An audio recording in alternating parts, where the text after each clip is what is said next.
The Vietnamese community in New Orleans started in 1975, and really with the very intentionally, in the sense that the then Archbishop of New Orleans, Philip Hannon, he went to, I know, two refugee camps within the U.S., continental U.S., and it may very well, he may have gone to more than two, but I know of two, to invite the refugees to come to New Orleans.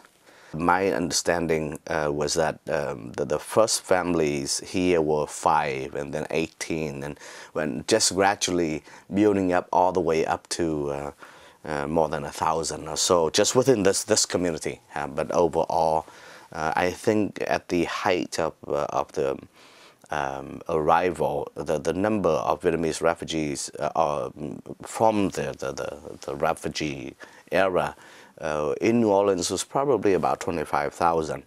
Some would ask, why here? Why New Orleans East? Archbishop Hannon, being the Archbishop of New Orleans, he went back to New Orleans and told the people at Catholic charities or USCC to find a place where there are subsidized apartments, large apartments that accommodate large families. New Orleans East happened to be one. Algiers happened to be the other. Marrero, Avondale. That's how, our bridge city near Avondale, that's how it started. So when they arrived, they had a profession, and also keep in mind that profession did not require the language. So they can go right into it, okay? They had to learn just basic laws concerning fishing that would be different, but they went right into it. So really it's the Gulf Coast. You really have to look at it from the perspective of the Gulf Coast. At one time, at the height of it all, my understanding is that the Vietnamese American shrimpers compose of some 60% of all of the boats in the Gulf Coast, shrimping boats. They had more than 2,000. In the early days of the Vietnamese-American relationships on the fishery sector, the times were tense, primarily because the Vietnamese did not understand any English.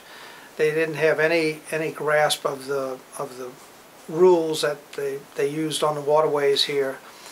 And coming from their mother country of Vietnam, where there was so much corruption and political turmoil, that they didn't know who to trust, especially towards the officials, the regulatory community. So they reacted in a perfectly logical way, just keeping away from everybody who wasn't Vietnamese. They segregated themselves to the fringe of society, and even in the case where they could have stepped forward and integrated themselves into the community, they did not, because they weren't really sure how they'd be received. But through time, incident after incident occurred that actually strengthened the relationship between the Anglo fishermen and the Vietnamese fishermen.